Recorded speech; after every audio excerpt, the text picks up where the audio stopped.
Hi class, welcome to General Physics 1. This is Sir Alex Pasco and today we'll be discussing our lesson 3.2. It's still part of kinematics of translation, but we'll be focusing mainly on uniform motion and uniform acceleration. At the end of the discussion, our goals would be for us to be able to solve for the unknown quantities in equation involving one-dimensional uniform motion, as well as be able to solve problems involving one-dimensional motion with constant acceleration.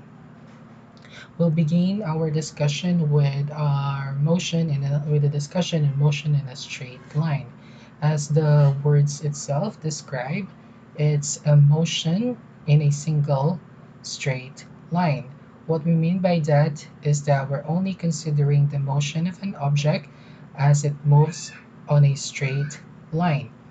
We usually use the Cartesian coordinate system to help us map out the motion of a object, as well as we use the origin as the reference point for the movement of an object. If you guys remember, the reference point is basically an entity. It could be a person, it could be an object, it could be a place. It's a physical entity that we use to refer to the motion or to the position of an object. And we also have to consider that everything that is on the left of the origin is positive, as is the right is negative. That is because if we kind of like write it down, let me just grab my pen here. Let me draw it out a little bit. So for motion in a straight line, we usually use the Cartesian coordinate system, or basically the coordinate system. We know that everything to the left is x, positive x, and the top is north part is the y-axis. This is the Cartesian coordinate system, and this middle right here we usually refer it as the origin. And we usually use this origin as our reference point. This is where we usually refer to the point of the movement or the position of an object. And everything that is right to of the origin is positive, and everything that is left is negative. And this is usually for x-axis, because this again is a straight line. We are only considering a motion of an object going on either the x, positive x, or the negative x. Let's take an example of this car. It's moving towards right. So it means the direction that it's taking is on the positive. So parang ganun lang, that's how we kind of like identify the motion of a straight line. Okay, so if this car is going towards the direction from right to left, then the direction is negative. Okay, and again, this is just in a straight line, so we'll most likely be using the x-axis. Part of the motion of a straight line is when we compute a uniform motion. What do we mean by uniform motion? When we talk about uniform motion, is that the motion of an object is equal on all its location, or on all on its parts. Let's take this train as an example. So as you can see, the train is moving to the negative x-axis. Tama? So we'll usually denote the velocity, or because it's moving, that's the speed or the velocity. Remember, velocity is displacement over time. We'll usually denote it as something that is negative. When we talk about uniform motion, this velocity of train should be equal on all location, whether on all location or on anywhere in any of the time point. So let's think about as the velocity of this train as negative 15 kilometers per hour. So I just wrote negative not because the velocity is slow or it's negative, it's just direction. Remember, negative sign is going to be from right to left because it's the negative x-axis. So let's think of at 0 kilometers, the velocity of the train is negative 15 kilometers per hour. That is the beginning velocity. And then the velocity here should also be negative 15 kilometers per hour. The same thing here, negative 15 kilometers per hour. And at 45, when it reaches 45 kilometers, it still should be negative 15 kilometers per hour. That's what we mean by uniform motion. The speed or the velocity of the train is not changing, which means the velocity is constant. Moreover, since the velocity is not changing, so at 0 kilometers, the velocity is negative 15. At 15 kilometers, it's still the same. It did not accelerate. So meaning the acceleration is 0 meters per second squared. So there is no increase in the velocity of the train. If you guys remember, acceleration is change in velocity. In this scenario, when we talk about uniform motion, there is no change in velocity because there is no acceleration. What that means also is that the instantaneous speed or the instantaneous velocity should be equal to the average velocity. I hope you guys remember the difference between instantaneous velocity and average velocity. We discussed that previously. The only difference is basically the measurement of the velocity. Instantaneous velocity is referring to a very particular or very specific time.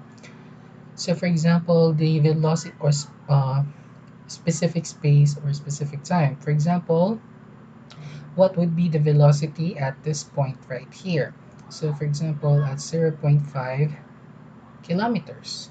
That's actually not 0.5, this should be 7.5 kilometers. At 7.5 kilometers, the middle in between the two, then at let's say whatever time that is, at a very specific time, the velocity at this specific time, at this specific place, should still be equal to 15 kilometers per negative 15 kilometers per hour.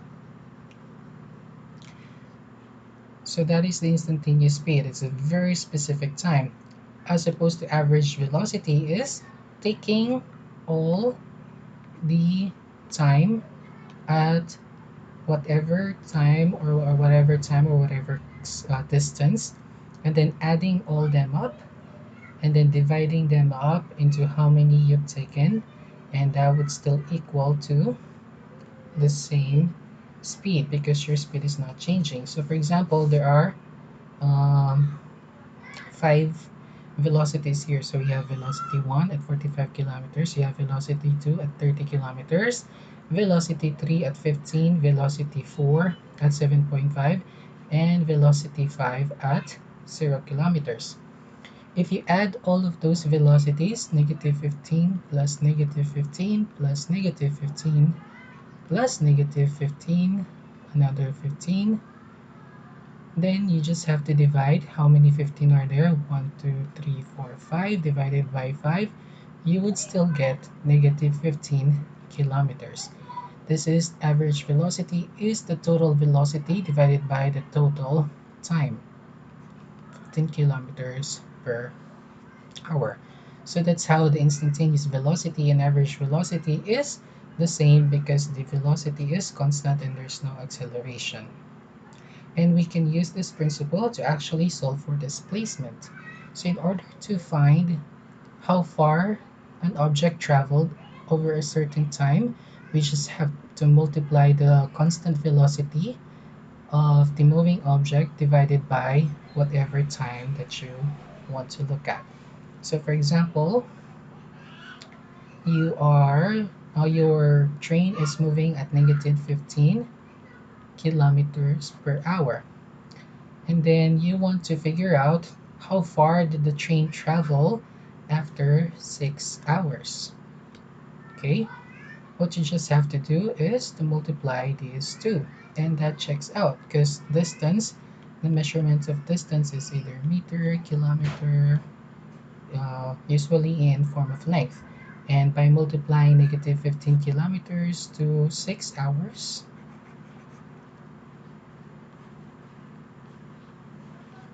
the hours cancels. So negative 16,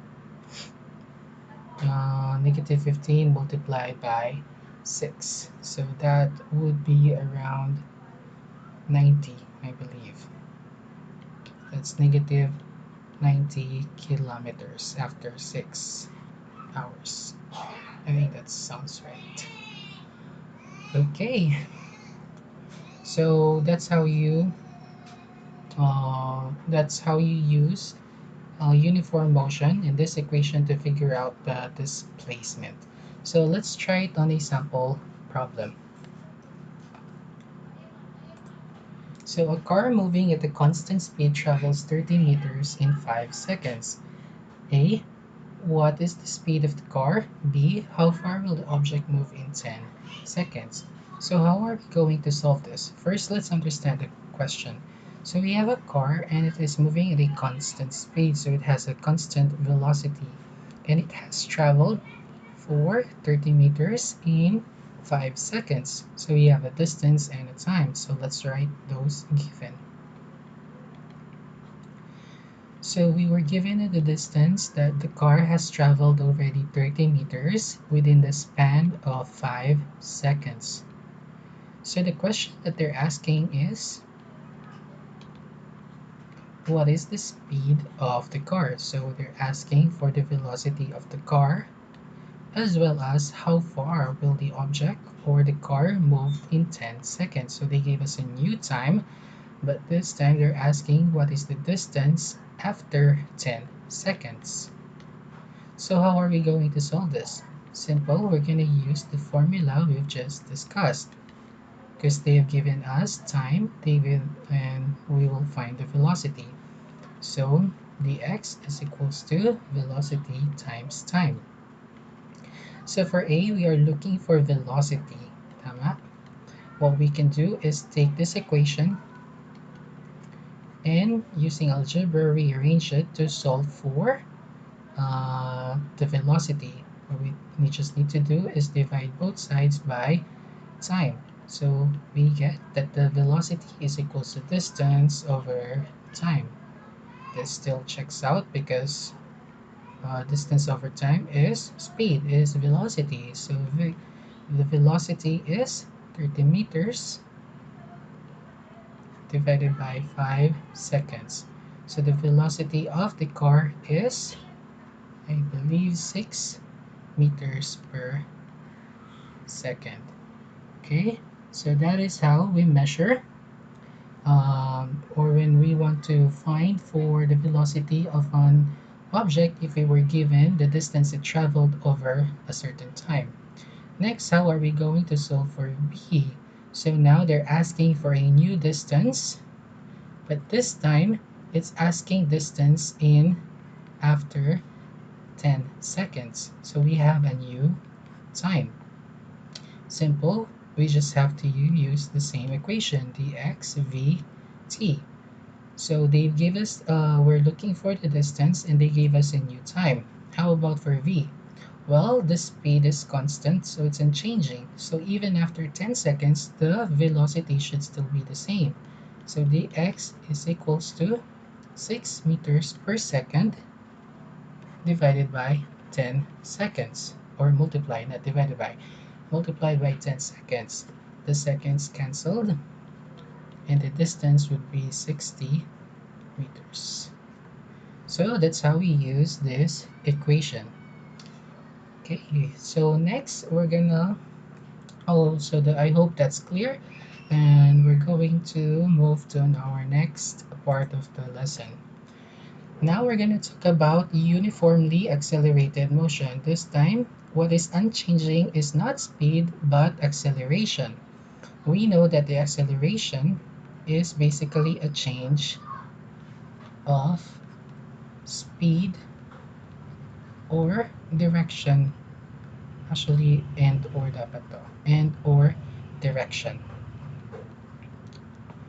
So what that means is that in uniform motion, there's no change in speed. But here, there is a change in speed, but what is not changing is acceleration. The rate of change of the speed is not changing. So we have a velocity change at a constant rate, At this time, we know that acceleration is not only change in speed but also direction. But since we are talking about a straight line, we are only talking about change in speed but not direction in this situation because we are talking about a motion in a straight line. We are not yet talking about dun sa pabalik-balik siya, going west, going east, going west, going east. We're not yet talking about that. We're just talking in just one direction. It's just going east, it's just going west, it's just going north, etc.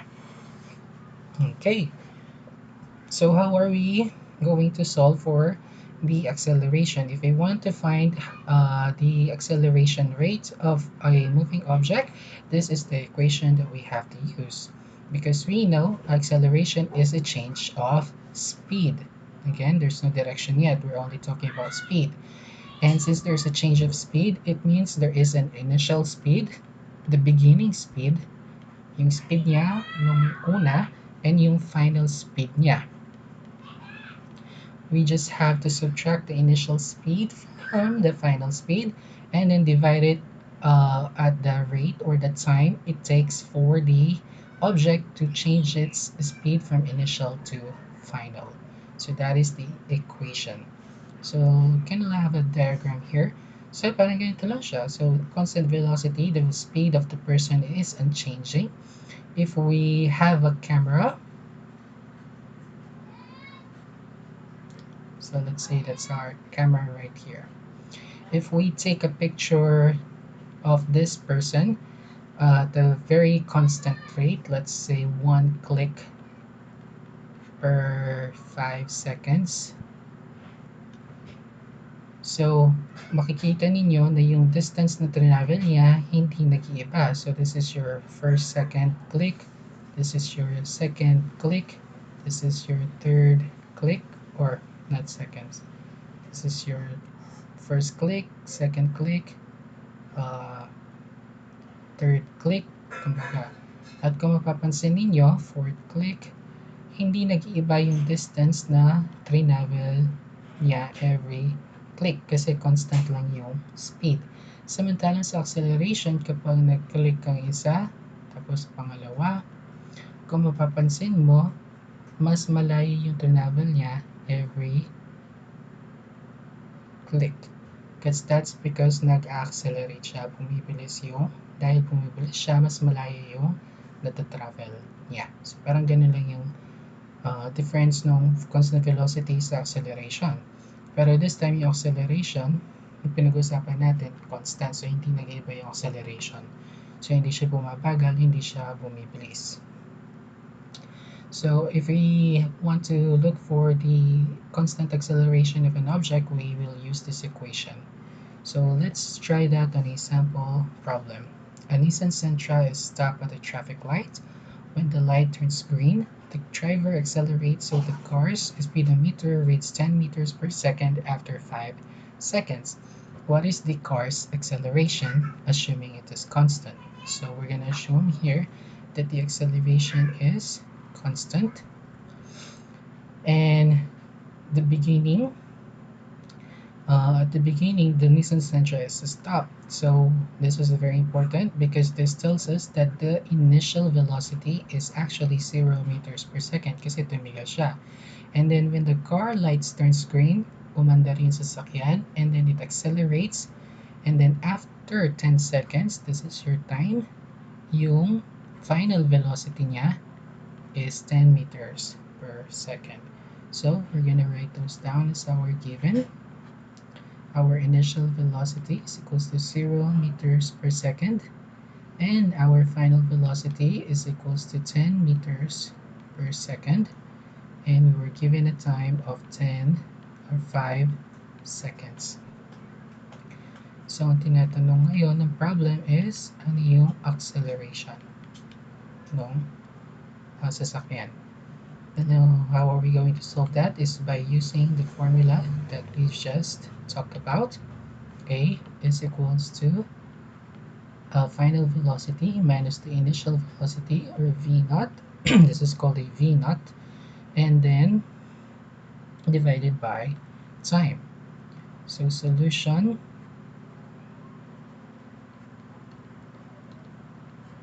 we'll just have to plug in the numbers. We'll find the acceleration by taking the final velocity minus the initial velocity divided by time. So 10 meters per second minus 0 meters per second divided by 5 seconds. This would give us 10 meters per second divided by 5 seconds. And that would be 2 meters per second squared. So that is the acceleration of the Nissan Sentra. So I hope that's clear. That's how you find the acceleration. But what if what if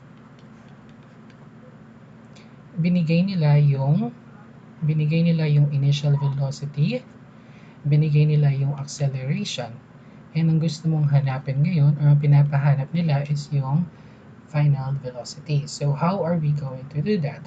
That's quite simple. We'll take this equation and we want to look for final velocity. Ang gagawin lang natin is arrange natin yung equation na to to find the final velocity. So A is equals to final velocity minus the initial velocity divided by time. Since we're looking for final velocity, what we have to do is multiply both sides by t, simple algebra.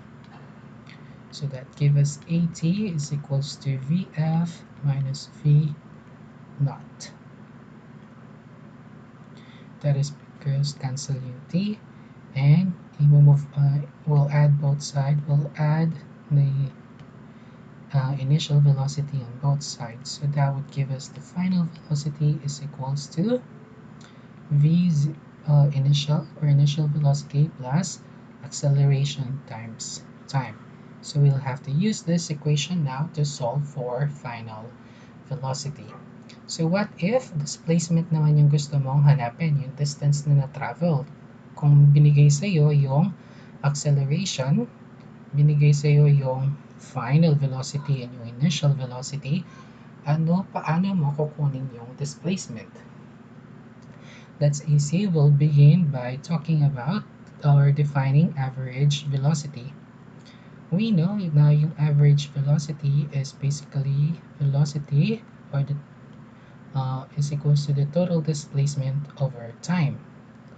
Also, we know na yung average velocity, if you were given two velocities, you just have to add those two velocities and divide it by 2. Vf plus initial velocity divided by 2. This is averaging. I hope you guys understand bakit ginawa natin to. It's basically because meron kayong dalawang velocity, i-add nyo lang yung dalawang velocity, divide sa 2, makukuha nyo yung average ng number. So let's say you have numbers 1, 2, and 3. Paano mo hahanapin yung average ng tatlong number na to? Ang gagawin mo lang is 1 plus 2 plus 3 divided by, so kung ilan man meron ka, which is 3, and that would give you 6 over 3, which is 2. So yung average ng 1, 2, and 3 is 2. So ganun lang dito, meron kang dalawang velocity, final and initial. Pag-add mo lang yon, tapos i-divide mo sa 2, makukuha mo pa rin yung average velocity. So meaning these two equations are generally equal. So paano to related sa acceleration? So ipapakita natin. Kung gusto mong kunin yung displacement after naibigay sa yung acceleration, we have to create a equation na kasama yung displacement and acceleration. To do that, we'll start with average velocity and then equate both sides, which gives us tx over t is equals to vf plus vo, v naught, divided by 2. Now what we're going to do is multiply both sides by t. T here would be cancelled, so that would give us tx is equals to, let's move 1/2 out, 1/2 multiplied by v final velocity plus initial velocity t. Now we're gonna change vf and substitute it for this equation. Kasi equal naman yung VF dito, so that's okay. dx is equals to 1 half, let's substitute, VO plus AT plus another VO multiplied by T. Pag samasamahin natin sa parenthesis, 1 half, that's 2 initial velocities plus AT times T. Now what we're going to do is multiply the T. So that's give us dx is equals to 1 half 2 initial velocity T plus AT squared. Then we can multiply 1 half on both numbers, which give us dx is equals to initial velocity multiplied by time plus 1 half AT squared. So now this is our equation on how to find the displacement if they give us the time, acceleration, and even the what they call this initial velocity. So what that means is hindi mo kailangan yung final velocity to find the displacement. You just need the initial velocity, the time, and the acceleration. So let's apply that in our sample problem 2.23.3. So a racer accelerates from the rest at a constant rate, so constant acceleration of 2.0 meters per second squared. So yung first given natin is yung acceleration niya, which is 2.0 meters per second squared. Ang tanong ngayon is how fast will the racer be going at the end of 6 seconds, and how far has the racer traveled during this time. What is important to note here again is it starts from the rest. So meaning yung initial velocity is 0 meters per second. So we can write that as our initial velocity. And next, what we're gonna do is write our ask. Ang tinatanong niya is how fast. Ano yung final velocity natin after 6 seconds. So they also gave us time for 6.0 seconds. So ano yung final velocity niya after 6 seconds, and ano yung displacement after 6 seconds. So the formula that we are going to use are the formulas that we just talked about, which is final velocity is equals to the initial velocity plus acceleration multiplied by time, and the displacement is equals to initial velocity multiplied by time plus 1 half AT squared. So let's start solving this equation. So ang unang hinahanap natin is yung final velocity. So we just have to plug in the numbers for initial velocity, acceleration, and time, which is 0 meters per second plus 2.0 meters per second squared multiplied by 6.0 seconds. And that would give us, na-cancel yung S sa ibaba, and we don't need to use this. So that is about 12.0 meters per second. So that is our final velocity, or the velocity of the racer after 6 seconds. And lastly, let's talk about how we're going to solve for dx, or the distance traveled after 6 seconds. So we need the initial velocity time multiplied by 1 half of the acceleration multiplied by the square root of time. So the initial velocity is 0 meters per second multiplied by 6 seconds. So that is already 0 because anything that is multiplied by 0 is 0. Then 1 half multiplied by 2.0 meters per second squared multiplied by 6.0 second squared. So we know na maka-cancel yung S kasi that's already a squared.